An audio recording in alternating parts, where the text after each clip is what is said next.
here, Kimberly St. Pierre. I'm the chair of the BC Aware campaign. Right before I introduce Karen Sandhu, who leads our SheLeadsTech program with ISACA in Vancouver, I wanted to share something with all of you and also present something to one of our partners that comes to the BC Aware event. In lieu of speaker gifts, we've decided to make a donation to the Canadian Cyber Defense Challenge. The Cyber Defense Challenge has been a part of the BC Aware campaign for the last 3 years.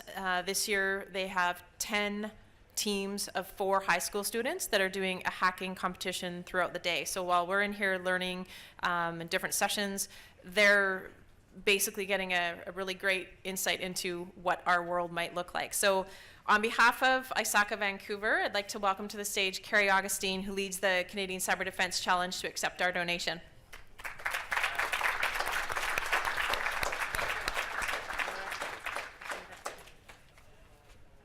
So this is indeed an honor. I'm humbled by the opportunity to accept this on behalf of the Canadian Cyber Defense Challenge.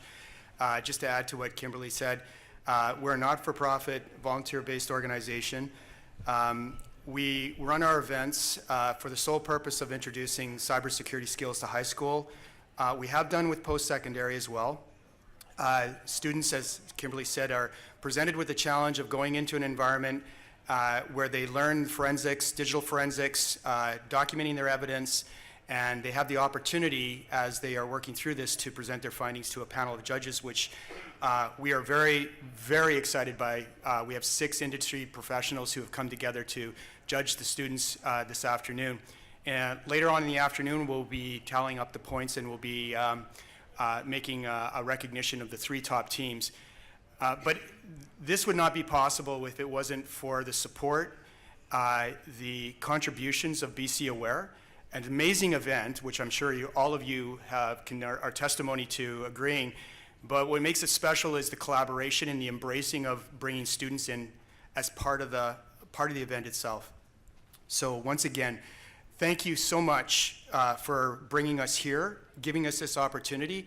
And most of all, we want to thank the students and the industry professionals that have been walking in and out and learning about our program. We hope it'll continue to grow here in BC. It's a great environment, and you're on the right track for growing the next generation of young digital forensics leaders that are going to be embracing and taking on your challenges in your organization tomorrow. Thank you. Thanks, Carrie.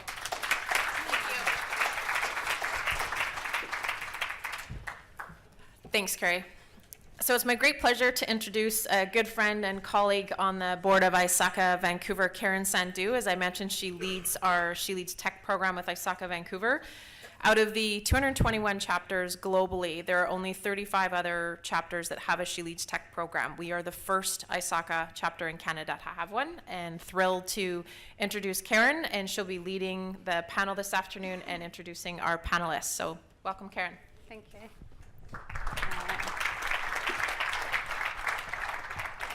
All right, thank you for that. Thanks to everybody who's joining us. It really does make me happy to see that there is a diverse audience that's wanting to really know how women are making their mark in the cybersecurity landscape. It's not often we hear it, and I hope that you enjoy the panel session today and to hear these fabulous stories from some amazing leaders on the panel. So to kick off, I wanted to talk about SheLeadsTech because, we have the brochures, we've had a couple of drops in the morning and of last night too, but SheLeadsTech is an ISACA program that seeks to increase the female representation of women in technology professions. So IT, cybersecurity, whether they're a junior network engineer or whether they're a director or a CIO, right? And for the Vancouver program, what we decided to do was to split it up into 3 streams. One where we focus on professional women, so an example, having a panelist session. The second being we focus on students that are studying at universities and college, helping them shape their way into what they can achieve as a female going forward, and also young girls too, because that matters. They are essentially going to be the next generation of leaders, and we want to sort of encourage them and encourage their schools, their counselors, that, you know, they can be involved in STEM subjects too, right? So that's what we're doing here in Vancouver. So now what I'm going to do is kick off with the panel discussion. So if we can start off with a few introductions, and maybe Carol, would you like to introduce yourself?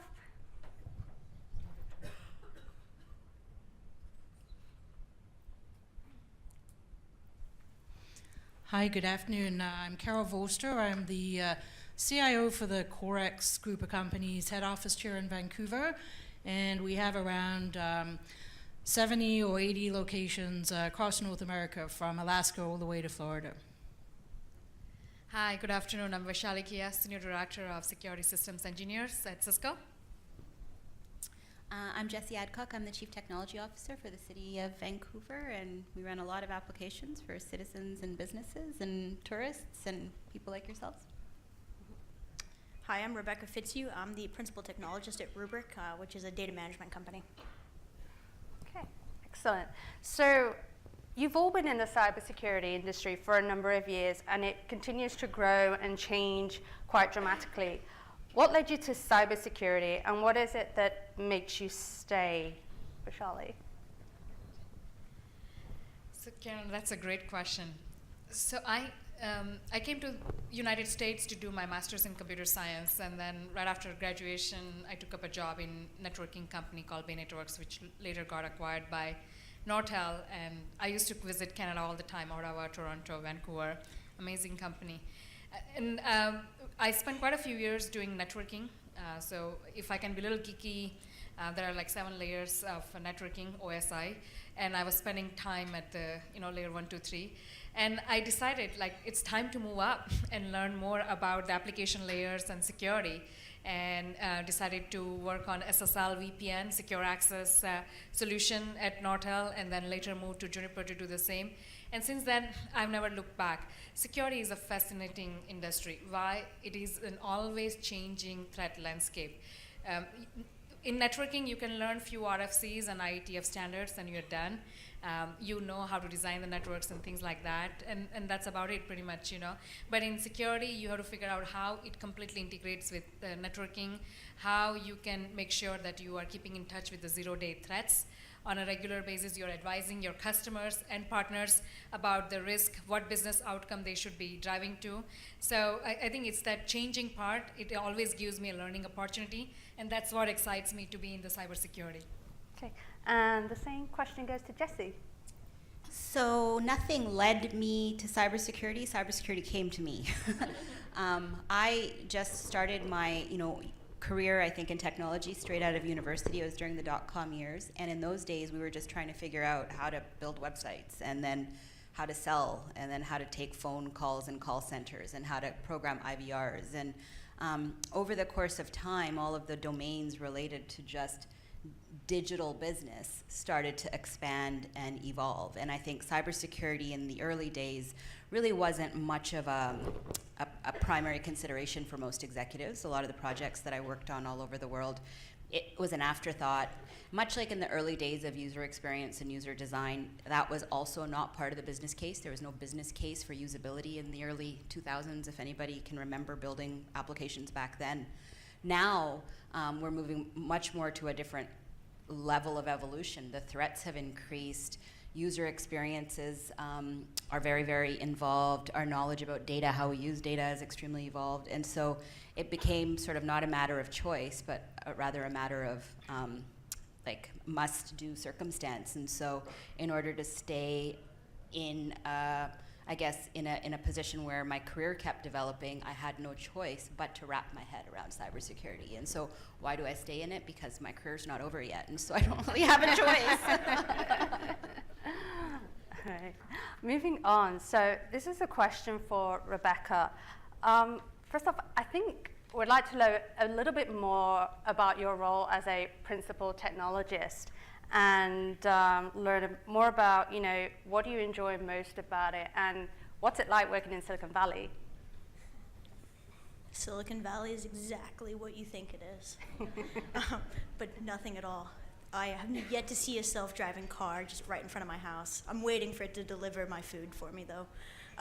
So the principal technologist role at Rubrik, this effectively is an extension of the chief technologist. So to be a bit blunt, I get to kind of have my cake and eat it too, because I get to do the best of both worlds, where I come from an engineering background, is where I started, and then I started getting into more of enterprise architecture. Now I kind of get to do both, right? I get to overlay with engineering and help develop solutions and drive our product forward. But most of that information that I'm getting to help drive the product forward comes from me spending time at conferences like this, or me spending time with our customers and getting that information of how it can be better, or just new ideas, and then taking that back to our product and engineering teams. Okay, very good. So you all have diverse career paths. With the cybersecurity threats evolving rapidly, what threats are you most worried about, and what strategies do you use to have conversations at the C-suite level? And that goes to you, Carol. So Corix is, we're a water, wastewater, sustainable energy utility. So, the ever-changing landscape, I think what keeps me up most at night around security is really the increased focus of the hacker and bad guy community on industrial control systems. We have products that both are ingested by animals and people, as well as products that we have to treat and safely dispose into the environment. So with our increasing reliance on SCADA systems and IoT, the downstream effect of those systems being compromised can have a dramatic impact on lives or the environment. So I think that's one area for me that is sort of our key focus within the organization around our industrial control systems. Around the communication with the C-suite, I really took a two-prong approach with my team, and that was to start with education.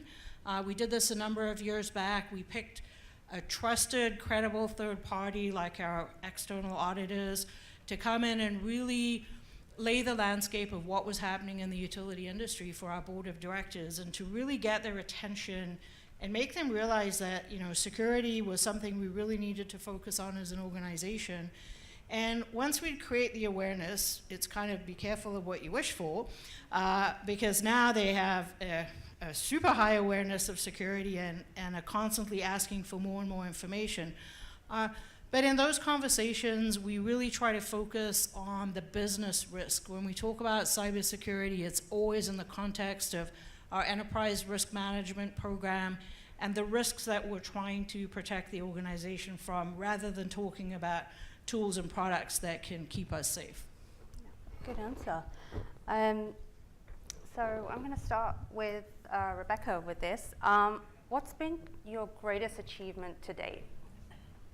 That's such a hard question, because I think it varies every single day. I would have to say, to kind of preface my answer, I served 5 years. She mentioned I'm American, so I served 5 years in the U.S. Marine Corps. So I did military service to begin my career. So for me, my greatest accomplishment, to be very specific, was in 2011. I was stationed in Okinawa, Japan, and that's when the earthquake and subsequent tsunami hit mainland Japan, the Miyagi prefecture, and so I was a part of a communications team that provided support for that mission. Okay. And Jessie, what's been your greatest achievement? My daughter. Besides my daughter, Yeah. I think probably the switch I made from private sector into public sector, in just trying to bring some of the, I guess, experience and techniques and process that we typically take for granted in private sector, and bring some of that into the public sector environment. And we've given it quite a bit of profile in Canada, and as a result, we've really raised the bar for public sector transformation. And a lot of provincial and federal bodies now look to the city of Vancouver for what we've done and how we're using data and technology to improve how we deliver citizen services. And we won We won an IT World Canada Digital Transformation Award last year, and so super proud of just leading the team and showing that actually public sector servants in technology can do some pretty great stuff too, even though they don't have access to all the same resources. Okay, and Vaishali. So there are very few women sales leaders in technology company having a 200 people team, and I feel proud to be one of them. And you know, it's great. I have an awesome team of 200 system engineers across the entire continent of Americas, and we work with top customers and partners day in, day out to help them achieve the right cybersecurity posture for their organization. I call my team movers and shakers because security is foundational to everything, every business, regardless of the industry you are in. With all this changing threat landscape, nation threat, sponsored attacks and things like that, you have to think about security in every aspect of your business discipline. So we help them achieve the right business outcome, achieve the right security strategy, where they are in the customer maturity model, how we can help them grow from point A to point B, achieve a zero trust posture, how they can secure their users, devices, applications, which are all diverse. There is no perimeter left to secure anymore. So pretty dynamic team, and that's just awesome. And on the personal front, I married my husband, who I found on internet even before the cloud computing existed. So that's a great achievement in my opinion. You know, this is like back in like mid 90s, and you know, and I have been in sales for most of my career. That means a lot of traveling, and it's just awesome to have a partner who understands the nature of your job and wants you to achieve your ambitions. So that's also good to have a husband like that. And we have a 16-year-old son, and we watch all the sports together. So I'm a pretty big sport fanatic and highly competitive, so we can have a chat outside as well. Great. I think along with Vaishali and Jessie, you know, I think I'm a single mom. I have 3 kids in their upper teens, and just so proud of what they've accomplished, and being their mother, and being able to be there through my career, supporting them in all their initiatives, and have an incredibly close relationship with them. So I think, you know, that's one of my greatest achievements. And you know, I think professionally, I was reading an article recently by Korn Ferry that said the average tenure of a CIO is 4.5 years. So I guess my other big accomplishment, I've been in my role with Corix for 17 years, and as a woman in technology, you don't see that a lot. So, you know, I've always tried to strive to build a really strong team around me. No one does anything by themselves. I have a couple of my team members in the audience here today, and just so thankful for working with fantastic people and being able to serve our company. So That's great. Now, is there something that you're working on this year that you're particularly excited about and that you'd like to share with us? Yeah, you can say that. Yeah, sure. I mean, Corix, you know, we've been around for a number of years, and last year we divested of one of our businesses, which was a distribution business. So over the years, we've done many acquisitions.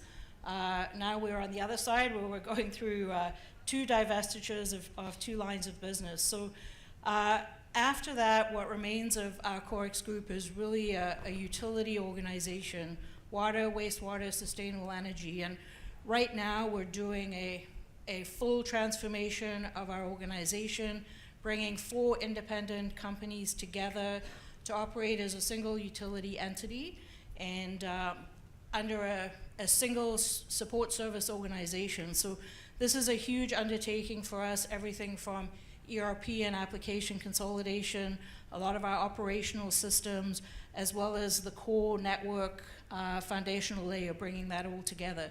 And a big part of that, and I have my security director here, is building an enterprise-wide security program, combining security for all of our enterprises together into a single cohesive program. So a very exciting journey for us. It's what we're very focused on as an organization, and just so excited to be part of it.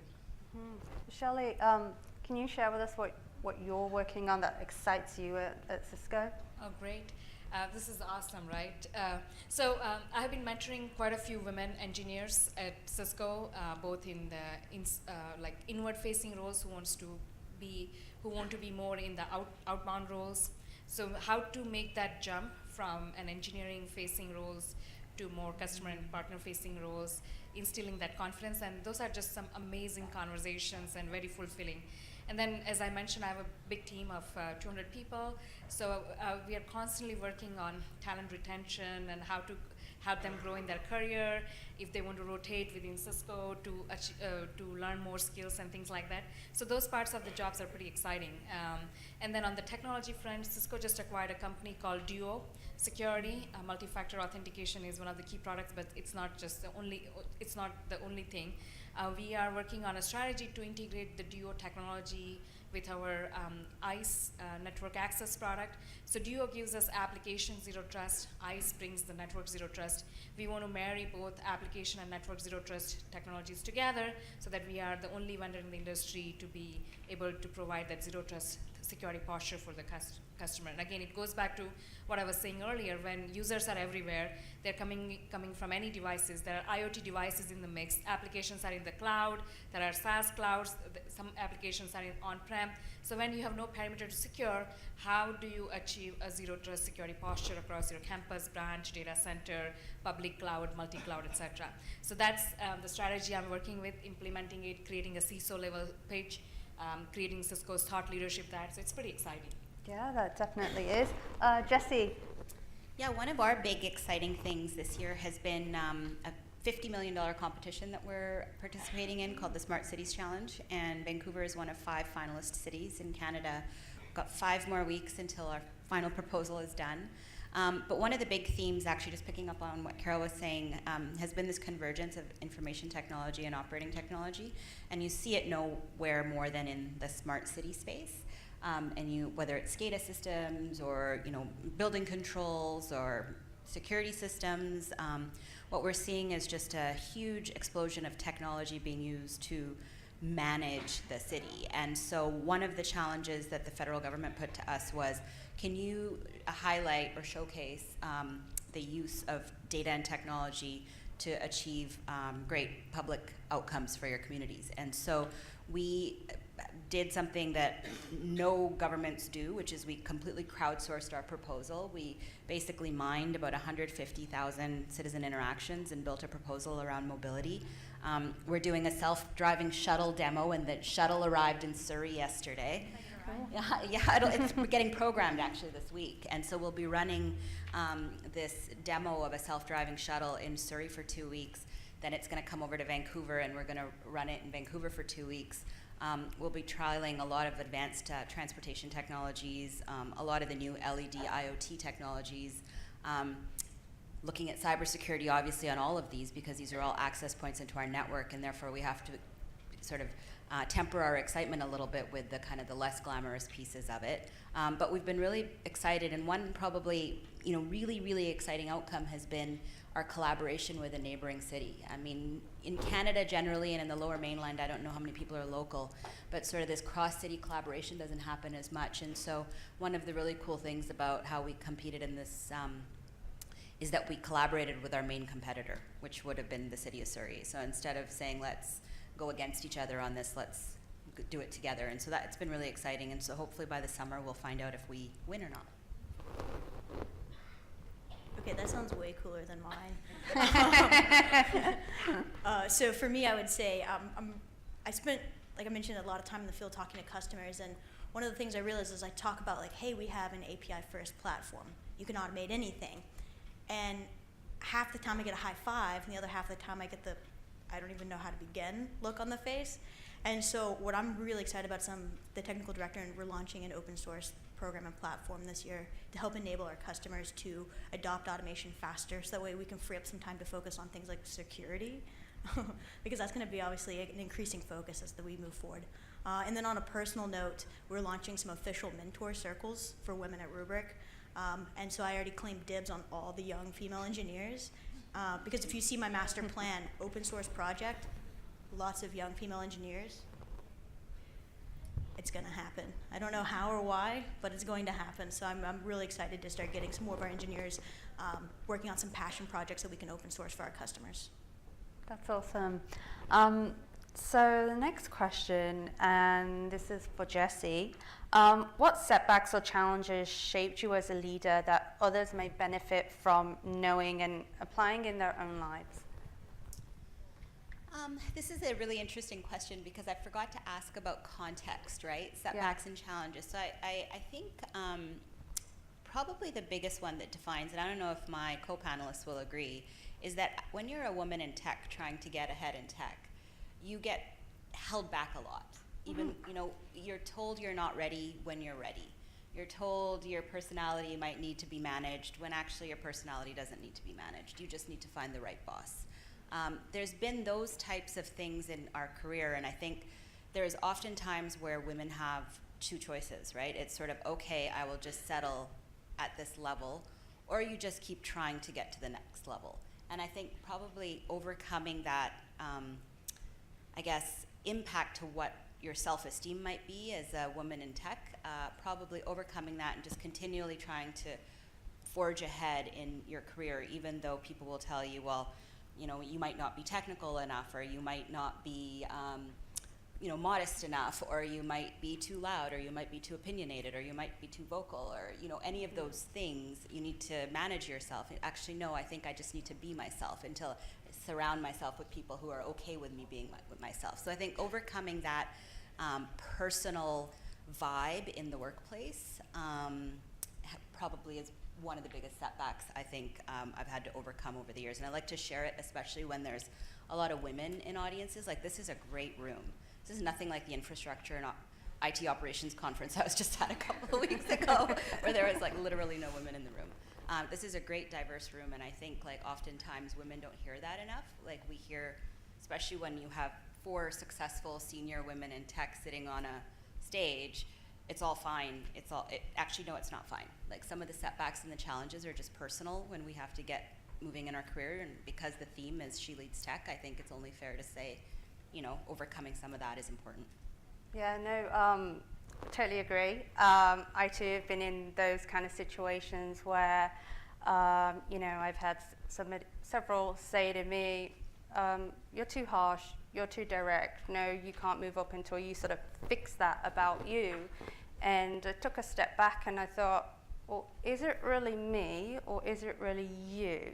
Because, you know, seems to work with other people or stuff, so it actually made me doubt myself on several occasions. It kind of played with my head as well, until I came to a point and realized that the people that I was getting the feedback from, they weren't right for me. They weren't a right fit for me, and I had to find a right fit. And now I can safely say I'm at a happy medium now. So totally true. And the question goes out to you, Rebecca.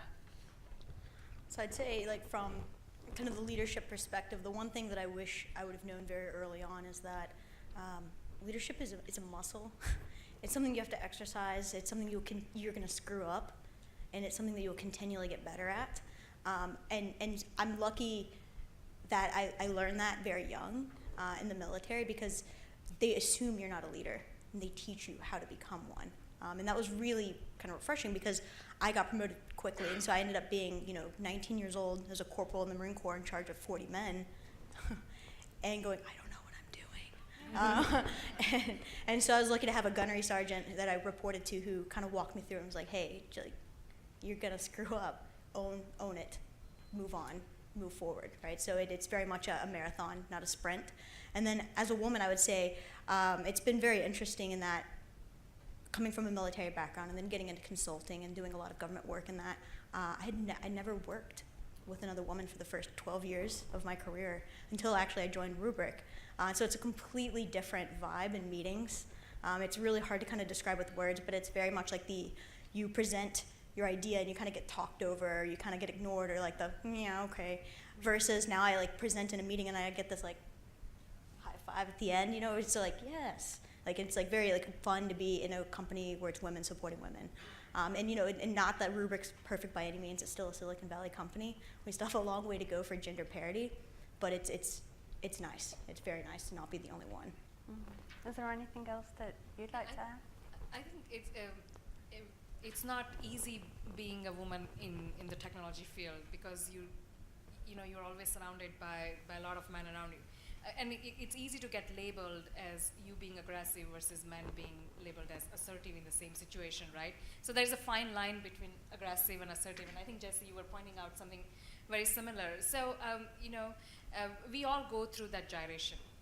And as Jessie said, you learn from those experiences. You have two choices. You just ignore, or you take those situations head on and explain the other person your position and what would they do. If their wife, their sister or daughter were in the position, would you treat them the same way? And I think it hits them home, right? So what my recommendation would be that as we as women make mark in the technology industry, everybody's going to run into some setbacks. Don't ignore those. Use them as learning opportunities. Take them professionally head on with data-driven, logical approach, and show the other person how you felt about that particular treatment, and make them understand what it would be if it was one of their own person. And I think that works. At least it worked for me. So that would be my guidance, like how I have handled some of those situations. But these things are bound to happen. We are in the industry. It's unavoidable. Yeah. Anything to add? I think all the points that the women on the panel have made are all extremely valid. You know, I started in my position. I was the only woman in management in our company, and you know, I'm pleased to say that's changed a lot. And you know, we've had 2 and 3 people at our C-suite table in our company that are women. So, you know, I think for me, I was very fortunate in my career to be surrounded by leaders who appreciated people for what they were, and you know, I learned to use that support to help guide me and get support on ideas, and you know, that's just a tactic you can use. You come up against people who don't believe women should be at that table, but if you can find a supporter that will stand by you, and sometimes you have to put in a little bit of extra work to make sure that you're going to get the support on an idea or a concept before you present it, but it can really go a long way to help you establish that credibility, which then spreads to the other people around the table or the meeting. So, you know, I think it's a constant battle for women in technology. I know as an organization we have special training for women managers in our organization to help develop, because for some reason, you know, a lot of women just don't have the confidence sometimes to tackle things, particularly in a male-dominated environment. So we have all the skills to be there, and you've got to have the self-confidence to take advantage of that and not be afraid to speak your mind. Yeah, no, totally. I also think what would really help as well is having our male colleagues be allies, right? That really helps. If you build a relationship and encourage, get them to start a journey with them and follow through. Sometimes that helps. I know for me that I've been fortunate that I've had a lot of male colleagues that have been my allies, and I've been able to sit and chat with them and say, hey, this is not working out for me. Why? Am I missing something? Because sometimes they have a different perspective as well. Or, they kind of agree and said, yeah, here's what I think you should do and take on board. That helps. You could help a female be very successful, even if they're starting out as a junior, moving their way to midway, and then to the exec. So being an ally does absolutely help. Moving on, now can you share with the audience how, we already know that you're kick-ass leaders, but how do you feel that you've made your mark in the cybersecurity landscape? And Carol, maybe you can start off. As a CIO, I guess security is my responsibility, but I'm not a security, expert myself. I think surrounding yourself by good people, and I look at our organization and I think, we've always factored security into our decision making. way back before security became the popular topic of the day. And, you know, I think for us, the fact that we haven't had any major incidents goes a long way to kind of the thinking of around business risk and what was important for us to secure, you know, in the way we've always implemented systems and processes. So I think being a non-entity in security is a good thing for our organization, and that we've never had any major incidents. But you know, I think we've always had some great leaders thinking about security in our organization. So you know, surround yourself by people who know what they're talking about. Yeah, Shelley. I think hire the right team. That's how you can make the most mark, because there is always a learning opportunity. And if you think you are the only smartest person in the room or the team, you could be wrong. So it's always good to hire the right team that can help you with the charter that you are set out to do. And then another thing to pay attention to, since we talk to a lot of customers and partners on a daily basis, we have to adapt to our audience. If I'm talking to CIO, CISO, or CFO, most of the conversation is in the business risk level, business outcome oriented. But if I'm talking to CTO or the technical decision-making audience, we immediately switch to the whiteboard conversation and kind of try to capture their attention. At the same time, if I'm talking to a SOC analyst, then we talk more about the visibility and how we can help them automate. If I'm talking to CERT, emergency response team, then I change my pitch, right? So you have to know what is your audience and adopt your pitch and solution accordingly, and that really generally serves you well. And ultimately, you want to make sure that it's a win-win situation with you and the customer, with you and the partner. It's not about Cisco winning a deal or Cisco getting a partner to do something. It's about us together solving the business outcome for the right situation.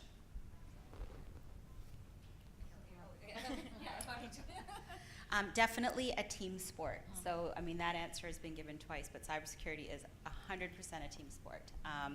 There's no doing it at all. The full stack, the whole team needs to be involved in it.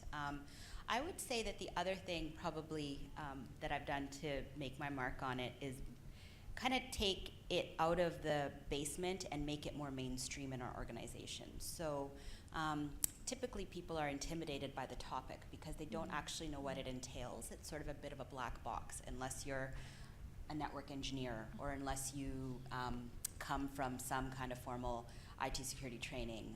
And oftentimes a lot of line of business heads just won't touch the topic because they don't really want to speak out of turn. So we've gone in our organization from cybersecurity not at all being part of our capital plan or our strategic plan to one where if you now interviewed every head of line of business, and there's about 14 sort of lines of business within the city, each one of those GMs would now probably tell you that what are the 5 things that you worry about, and I bet you all of them would probably say cybersecurity is one of them. So my mark has been to demystify, make the topic less obscure and scary, and to create sort of joint ownership in that this is an organizational concern and not just IT's concern.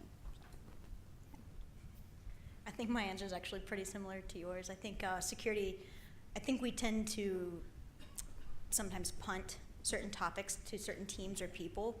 And when it comes to security, this is really all of our problem, or all of our problems to solve, if you will. So I tend to be the person in every single design meeting when we're looking at architecting some new feature solution that goes, but what about security? In every meeting, because we tend to think about availability, right, or performance or scalability. And then the last kind of criteria, we go, okay, how do we secure it? So I try to bring that to the very first thing, because if you're not securing it properly, or if you have security be the secondary focus, it's going to affect all those other design qualities. So I think we really need to focus on bringing security to the forefront. Okay. What would you say to young women or women in general with the skill sets to succeed in the industry to encourage them to pursue a cybersecurity career? What would be your best advice? And that will go to Rebecca. Just do it. Kind of all joking aside, I think we focus a lot, you know, especially like on the vendor side. I think when you look at a lot of job descriptions, they always say preferred computer science degree, ideally from an elite university, also preferred PhD or master's, and you can succeed and you can do well in technology and in cybersecurity regardless. That's kind of my point. I don't come from an elite education, and my degree is in international politics. So, poli-sci. You heard it here first. Poli-sci will lead you to a successful cybersecurity career. But it really is. What drew me to it in the first place was I like logic. I like problem solving, and this is a problem that I don't think we've fully figured out yet. And that's what's really exciting to me. So if that is exciting to you, then I would strongly encourage you to pursue it. I totally agree. There is I talk to so many women about imposter syndrome all the time, because we all have it, and a lot of men have it too, actually, so it's not fair to say that men don't have it, but women are just born with imposter syndrome. Doesn't matter what school you go to, it doesn't matter what level of education you have, you always self-select out because you're like, well, I'm not quite there yet. And I think with cybersecurity and any other domains in technology, the idea is like you're gonna learn by practice. So volunteer for projects, try to do extra stuff to say, well, can I sit in on those meetings because I'm interested?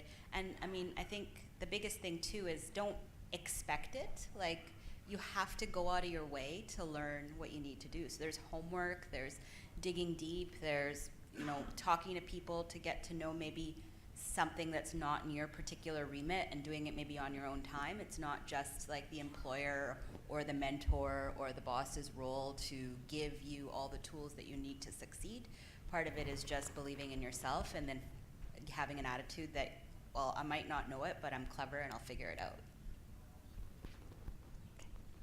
Yeah, so cybersecurity has multiple different career options, right? You can be in sales, you can be in marketing, you can be in engineering, you can be in services, kind of thing. So decide which of this discipline you want to do, and take up some certification that would help you.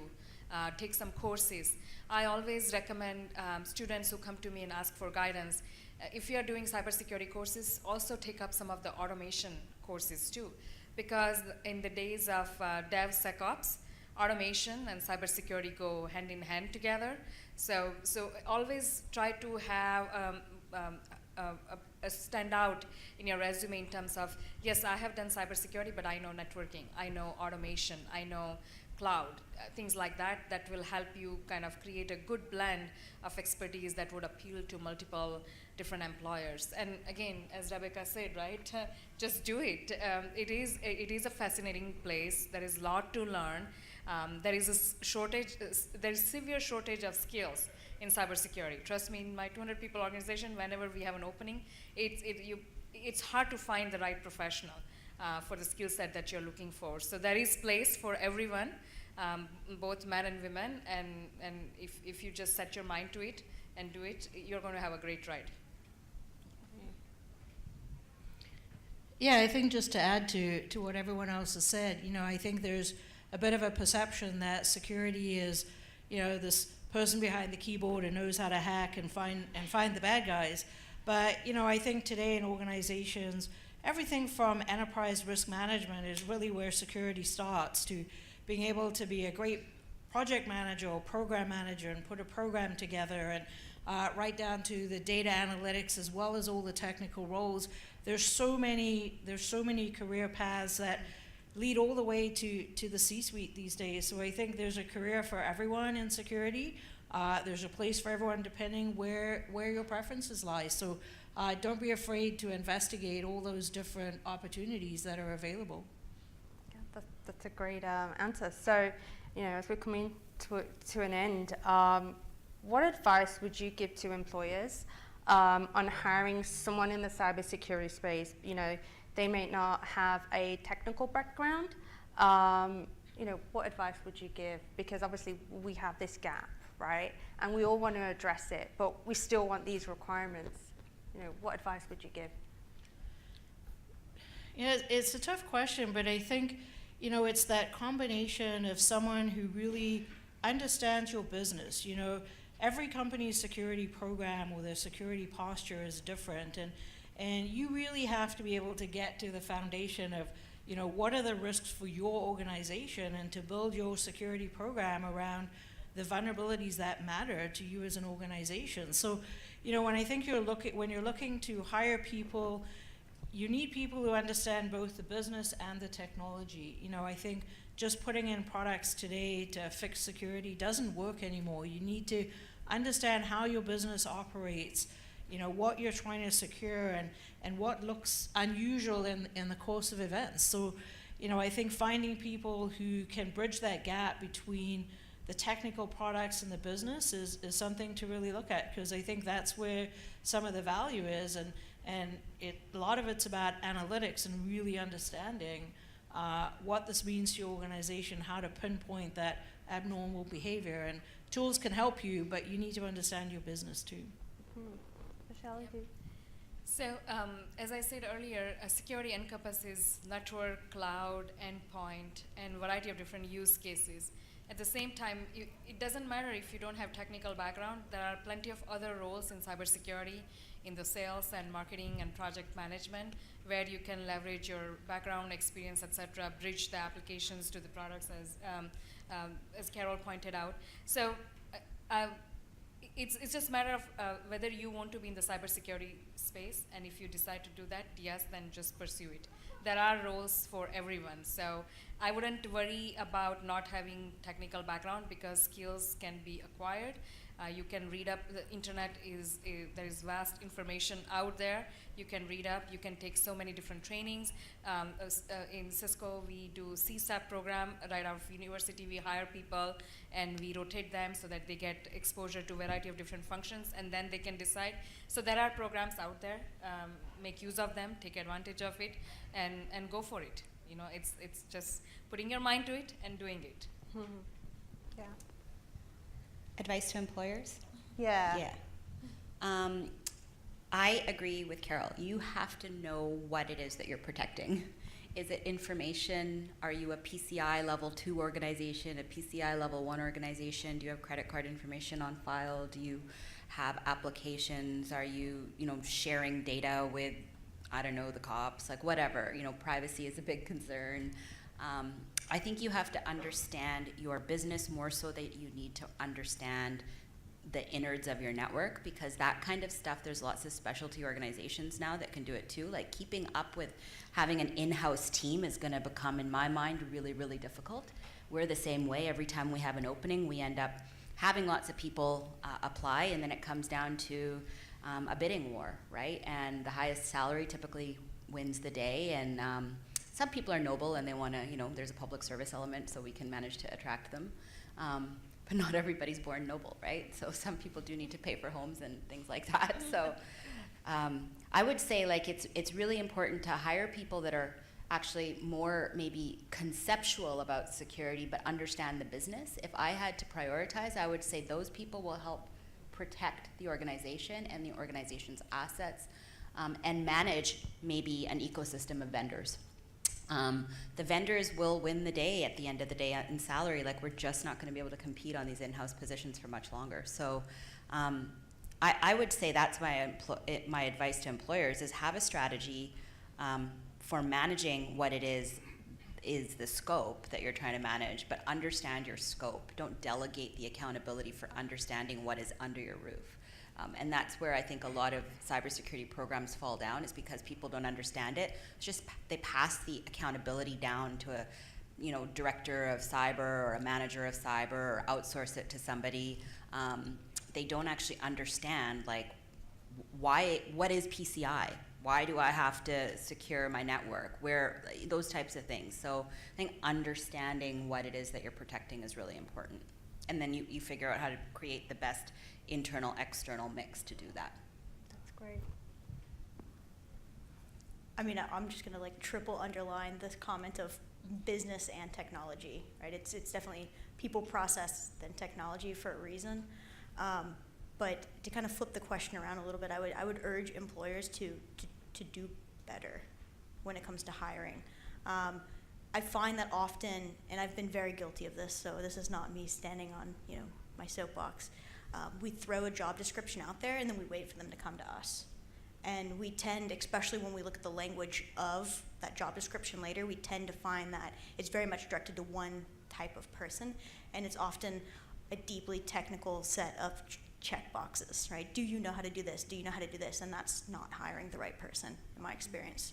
I have found that when I do my homework and I actively pursue candidates and I find what I want and I really focus on the soft skills and what they can bring to the team, I can teach them the technical skills.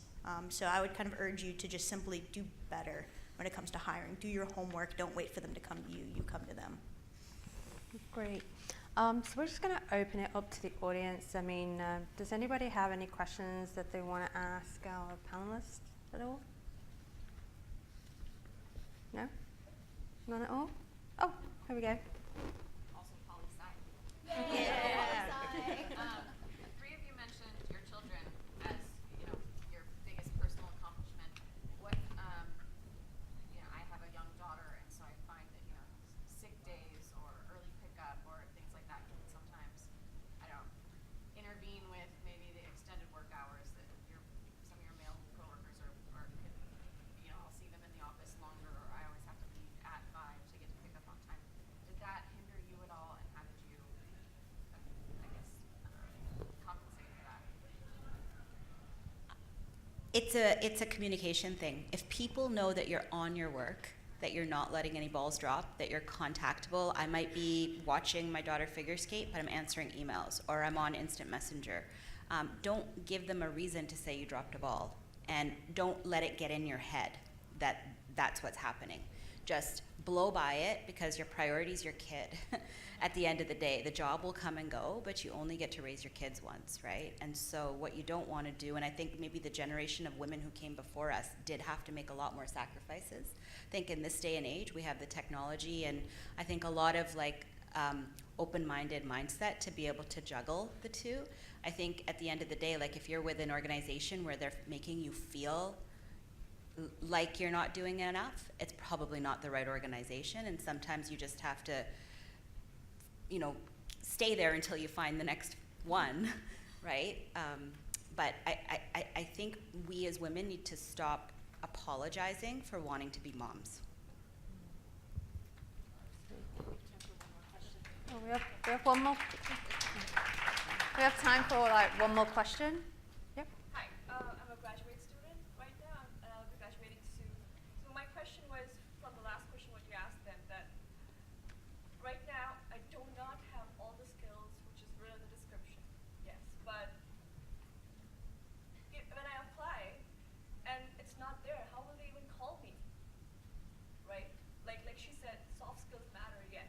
Mm-hmm. And it's how I portray it on my resume, but still to be able to reach that point at a level of an interview matters, right? It's not easy.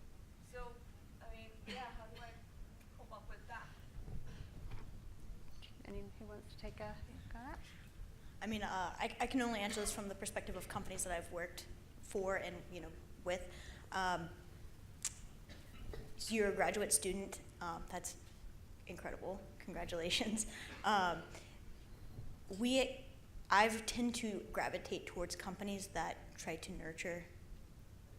And so, for example, the company that I work for currently, we actively hire graduate students and undergrad students as well.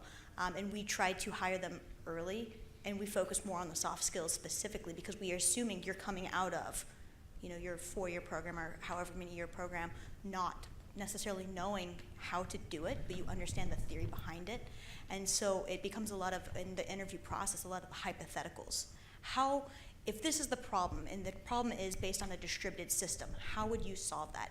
And it's less to do with what programming language you're using or exactly the step-by-step of how you do it, but more of how you think.